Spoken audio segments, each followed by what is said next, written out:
Good morning and I welcome you all to your investment academy. I hope you all are doing good. My name is Manish Mukashan. स्वागत है आप सबका आज की ताज़ा खबर में। तो वर्ल्ड इकोनॉमी के साथ करने वाले हैं आज की ताज़ा खबर की शुरुआत। But before I begin there is announcement आप सबके लिए। Yajna is offering 50% discount on their products that is stockometer, fundometer and model portfolios. So you can use the coupon code AM50 to avail this offer. अब बहुत सारे लोग ऐसे भी हैं जो हमें सेशंस वगैरह में मिलते हैं, जो कहते हैं कि आपके प्रोडक्ट्स क्या है, तो वो भी एक्सप्लेन करो। And so just a quick आपको एक्सप्लेनेशन दे दो क्या है एक्चुअली इन प्रोडक्ट्स में। तो स्टॉकोमीटर अगर आप देखो तो स्टॉकोमीटर में देर आर मल्टीपल स्टॉक्स जो एनालाइज किए हैं उनके रेटिंग्स के साथ, जो 5G रेटिंग्स के पैरामीटर्स है विद डिटेल एनालिसिस, इंडस्ट्री के एनालिसिस, फाइनेंशियल एंटरप्राइज के एनालिसिस, फाइनेंशियल के एनालिसिस वगैरह सब लिखा है। एंड आपको रेटिंग्स भी वहाँ पे मिलेंगी। Then there is fundometer which is mutual fund sort of a platform जहाँ पे म्यूचुअल फंड्स का एनालिसिस होता है। तो कौन कितने सारे कैटेगरीज है, उनके रिटर्न्स कैसे रहे हैं, कैलेंडर वाइज ट्रेलिंग रिटर्न्स, कौन से कैटेगरीज में टॉप फंड्स है, उसके सारे रेटिंग्स आपको मिलेंगे। एक म्यूचुअल फंड पेज जहाँ पे आप जा सकते हो, you can get pros and cons about that mutual fund. Then कैसे उस फंड ने परफॉर्म किया है सिंस इंसेप्शन। देन कौन फंड मैनेजर है, फंड मैनेजर आने के बाद कैसा परफॉर्मेंस रहा है।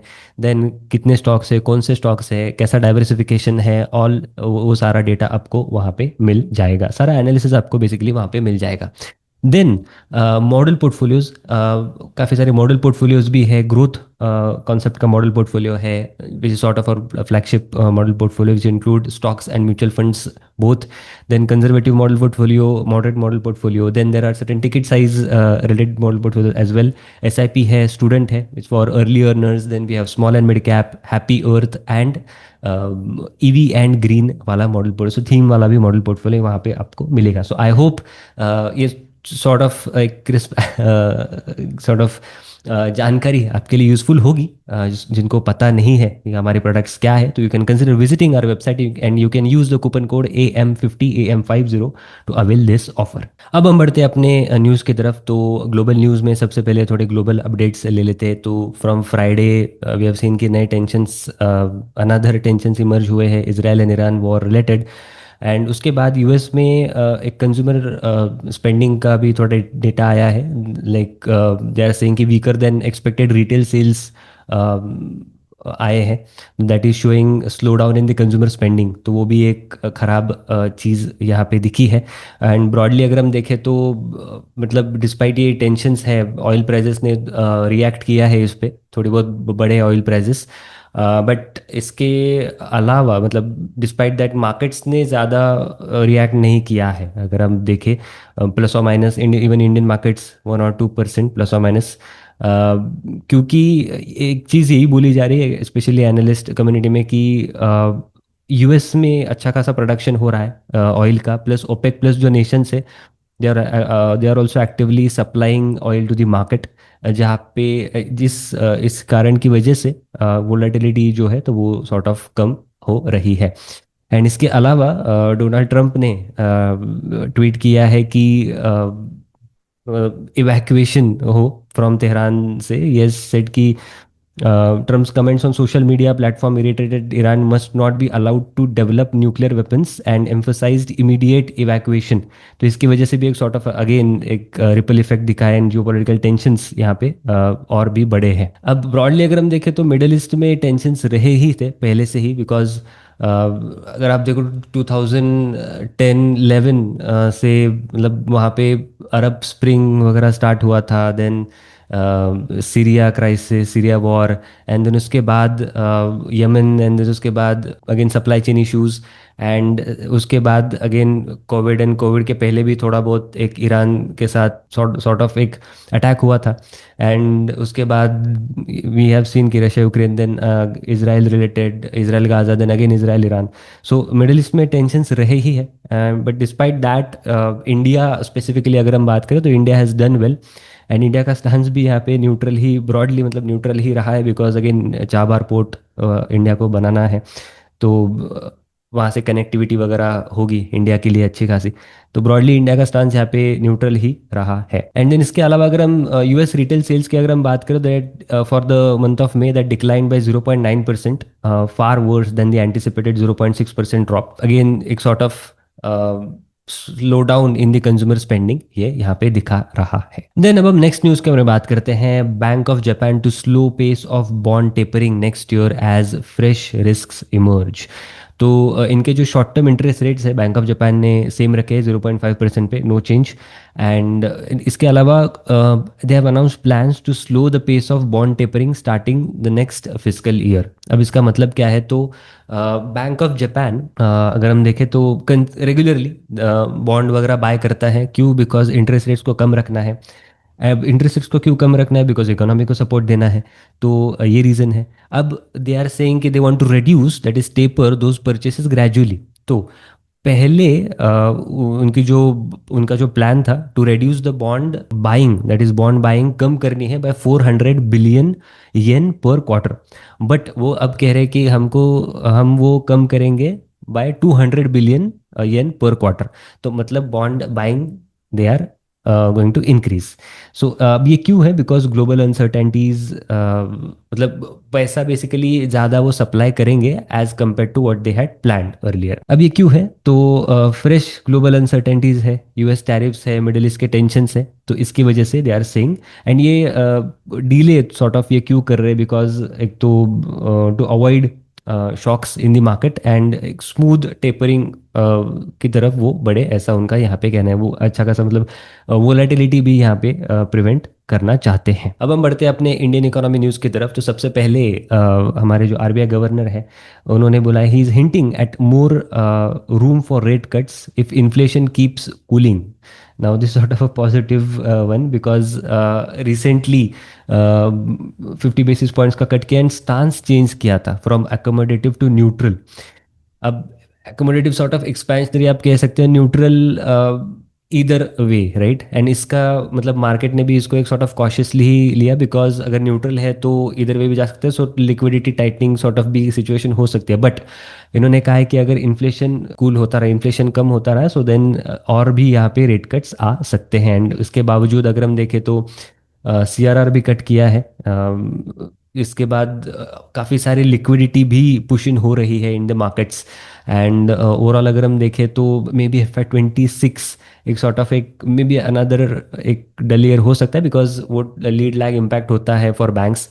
बट देन FY 26 में एक वॉल्यूम ग्रोथ यहाँ पे देखी जा सकती है अगर with all of this liquidity coming into the markets. Then next news के बारे में बात करते हैं। सीमेंट डिमांड में भी impacted in June due to early onset of monsoon. India Ratings and Research का ऐसा कहना है। तो cement demand grew just 7% YOY April के मंथ में, अप्रैल 2025 के मंथ में, primarily because and might be impacted because of early onset of monsoon. आगे जाके ऐसा उनका कहना है। Q1 FY 26 में they are expecting just single digit growth and despite एक लो बेस का भी यहाँ पे इम्पैक्ट वो देख रहे हैं। Q1 FY 25 का low base because sort of election quarter था। Then demand rebounded in Q4 FY 25 with 10 to 11% growth driven by central government led capex. So Q4 FY 25 में अच्छी खासी डिमांड रिबाउंड हुई है। ओवरऑल FY 25 में demand अगर हम देखें तो डिमांड ग्रोथ बेसिकली अगर हम देखें तो slow to 5 to 6%। This is the weakest they are saying since the pandemic hit. Cement prices saw hikes in April and May 2025, recovering from 5 to 6% YY fall. And prices अगर हम देखें तो specially weak रहे हैं in the south and east India because of again competition and excess supply. Capacity utilization अगर हम देखें for listed players was 90% Q4 में। एंड ओवरऑल FY 25 में अगर हम देखें तो 75% का था एंड 77% इन FY 24। तो वहाँ पे भी एक डिप दिखा है। Consolidation accelerated with 45 million tons of capacity additions in FY 25। Broadly ये एक्विजिशन लेड ही, वी नो के एक्विजिशन लेड ही ये सारी चीजें रही है। देन अब हम बढ़ते हैं अपने स्टॉक स्पेसिफिक न्यूज की तरफ। तो सबसे पहले बात करते हैं block deal soars to nearly $20 billion in first half of 2025। तो फर्स्ट हाफ ऑफ 2025 में $20 बिलियन के ब्लॉक डील हुए हैं primarily from major stake sales by the promoters and foreign investors. And यहाँ पे अगर हम 2024 की बात करें तो $30 बिलियन का फंड रेज हुआ था, जहाँ पे 9% रफली benchmark index had rallied and Nifty 50 is up 5.1% so far in 2025. Again, this is supporting investor sentiment. अब इसमें की contributors जो रहे हैं तो in the block deals especially that includes MNCs and promoters are sort of reducing their stakes. While institutional investors जो है so those are using liquidity to have a partial exit maybe. यहाँ पे Pastel Limited has sold 7 crore shares of Bharti Airtel, जहाँ पे उन्होंने raise किया 12,880 crore rupees. Then उसके बाद BAT has also offloaded 2.5% stake in ITC, जहाँ पे उन्होंने रेज किया 12,940 crore. Then Reliance recently, Reliance Industries has also sold 4.4 crore shares in Asian Paints, 9,600 crore यहाँ पे रेज हुए हैं। And Samyat Services which is a promoter of Vishal mega Mart has sold 20% stake for 10,220 crore. So broadly मतलब बहुत सारा सेलिंग यहाँ पे हुआ है। एंड इसके अलावा like Vedanta, again Vedanta is planning to sell shares worth 7,500 crore in Hindustan Zinc, जहाँ पे दे आर होल्डिंग 64% अप्रॉक्स का holding as of March 2025। And broadly अगर हम देखें तो मेन बहुत सारे जो इंडियन सब्सिडरीज हैं तो those are trading at premium relatively, right. तो प्रोमोटर को भी बहुत इजी है कि हाई वैल्यूएशंस पे सेल करके एग्जिट लेना।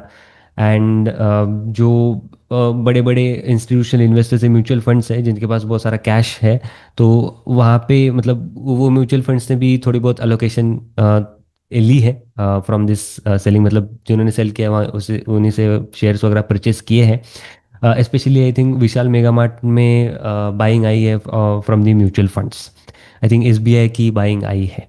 देन नेक्स्ट न्यूज़ के बारे में बात करते हैं। Ola rolls out 0% commission model nationwide, drivers to keep 100% fare. तो यहाँ पे ड्राइवर्स को 100% फेयर मिलेगा, वेर एज ओला को एक fixed fee sort of model मिलेगा। And this is covering all Ola autos, Ola bikes, Ola cabs with phased implementation starting from the autos part. अब जितना मुझे समझा आई एक्सप्लेन, तो ब्रॉडली 100% फेयर जो है तो वो जाएगा with the drivers, whereas Ola को एक फिक्स्ड फी मिलेगी फ्रॉम द ड्राइवर्स, क्योंकि वो जो सर्विस है ऐप वाला सर्विस तो वो यूज़ करेंगे। सो सॉर्ट ऑफ अ सास मॉडल, सब्सक्रिप्शन मॉडल या annuity sort of based model यहाँ पे ओला अभी अपना रहा है। एंड यहाँ पे होगा क्या कि जो राइड रिलेटेड फ्लक्चुएशंस होते थे, वेरिएबिलिटी थी, तो वो अब कम हो जाएगी, एक एन्युटी सॉर्ट ऑफ जैसा प्ले ओला बन जाएगा। एंड इसके अलावा reduced driver churn and improved retention, तो अगेन बिकॉज ड्राइवर को फुल फेयर मिल रहा है तो वो चर्न भी सॉर्ट ऑफ एक यहाँ पे रिड्यूस हो जाएगा, ऐसा उनका यहाँ पे कहना है। देन नेक्स्ट न्यूज़ के बारे में बात करते हैं। This is about Polycab. Polycab again model portfolio company. Polycab India secure 6,448 crore Bharat net project contract from BSNL। तो इनको कॉन्ट्रैक्ट मिला है under the Bharat net project for Karnataka, Goa and Pondicherry. Polycab will serve as the project implementation agency. Again ये रिस्पॉन्सिबल होंगे for design, supply, construction, installation, upgradation, O&M of the middle mile network, जहाँ पे अगर हम देखें तो 3,700 करोड़ का कैपेक्स होगा, 2,200 ऑड करोड़ का ऑपेक्स होगा for the new network and 460 odd crore का opex for the existing network. And the project का स्पैन अगर हम देखें तो 3 year construction phase and followed by 10 year maintenance period यहाँ पे रहेगा। मेंटेनेंस बिलिंग अगर हम देखें तो 5.5% of capex per annum for the first 5 years and 6.5% of the capex per annum for the next 5 years का ये प्लान है। देन नेक्स्ट न्यूज़ के बारे में बात करते हैं। Pharma stocks sharply tumble as Donald Trump says pharma tariffs coming very soon. तो ब्रॉडली जो नैटको फार्मा, लॉरसन में भी औरोबिंदो एट्सेट्रा थे, मतलब ब्रॉडली जिनका ज़्यादा डिपेंडेंस है ऑन द US, तो एक गिरावट दिखी वहाँ पे 3.4% की। एंड यहाँ पे अगर हम देखें तो यह सेड कि फार्मा टैरिफ्स कमिंग वेरी सून, अब कब आएंगे डोनाल्ड ट्रम्प को ही पता है ब्रॉडली, बट सॉर्ट ऑफ एक निगेटिव न्यूज़ ही है फॉर फार्मा कंपनीज। अब जब आएंगे तब ज़्यादा और क्लैरिटी मिलेगी, बट अभी तक तो यही न्यूज़ है। देन अगर हम आगे देखें तो हिंदुस्तान जिंक के बारे में न्यूज़ है। They want to set up integrated zinc metal complex at Rajasthan with capex of 12,000 crore. I think ये स्टॉक इसके बाद गिरा था बिकॉज कंसर्न्स ये है कि रिटर्न रेशियोज का क्या होगा, इतना सारा कैश आएगा तो डेट लेंगे, सॉर्ट ऑफ लार्ज कैपेक्स है, तो balance sheet and return ratios पे कैसा इम्पैक्ट पड़ेगा। तो इसके वजह से सॉर्ट ऑफ स्टॉक में थोड़ी बहुत गिरावट दिखी है, बट ब्रॉडली अगर हम देखें तो मेजर कैपिटल एक्सपेंडिचर का प्लान है, कैपेक्स का प्लान है 12,000 करोड़ रुपए का, aiming at doubling it's zinc lead and silver production capacities over the next 3 years। तो यहाँ पे as part of this, what they are saying is they want to set up a new 250 kilotons per annum integrated smelter in Rajasthan, along with एक significant investments जो होगी mine and mill expansions में।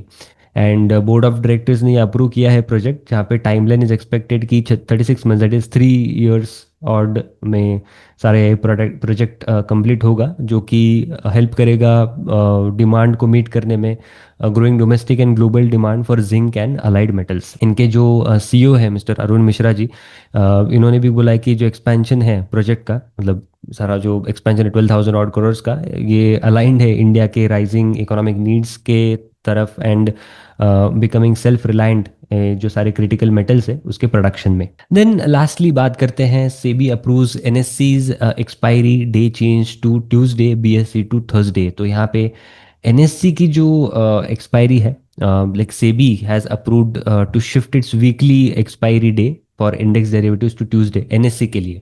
तो weekly expiry day for NSE to Tuesday and BSE को Thursday का grant दिया है। अब ये जो न्यू एक्सपायरी शेड्यूल है that will be effective for derivative contracts after, that is expiring after एक 1 September 2025, बिकॉज अभी तो कॉन्ट्रैक्ट्स लॉक्ड इन है and that is the contracts जो है ऑन और बिफोर 31 August 2025, तो वो अभी के एक्सपायरी के हिसाब से ही चलेंगे। अब ये जो सेबी की कमिटी है, that is the SMAC, SEBI's secondary market advisory committee, ये चाहते हैं एक्चुअली कि ये सारी चीज़ें स्ट्रीमलाइन हो, एंड इस वजह से ये डिसीजन इन कम्युनिकेशन इन्होंने किए हैं। अब यहाँ पे जो मार्केट एक्सपर्ट्स हैं तो वो क्या बोल रहे हैं कि जो ट्यूसडे की एक्सपायरी है for NSC, that is good for them because it benefits, because day traders and short term जो स्ट्रैटेजीज है उनके लिए अच्छी है, बट पोजिशनल ट्रेडर्स के लिए खराब है, बिकॉज ओवर द वीकेंड का वो टाइम डीके सॉर्ट ऑफ मिस हो जाता है। वेर एज जो थर्सडे की expiry that remains favourable for positional traders. तो broadly is what the analysis is. So broadly अगर हम ओवरऑल देखें तो एनएससी को ट्यूसडे की एक्सपायरी मिलना is sort of a tactic to regain the market share which BSE has gained in the recent times in the derivatives related markets. So this was it. I hope आपको आज की ताज़ा खबर अच्छी लगी होगी। ऐसे और वीडियोस के लिए हमारे चैनल पे बने रहना, लाइक करना, शेयर करना और चैनल सब्सक्राइब करना मत भूलना। मिलते हैं अगले वीडियो में। Thank you so much.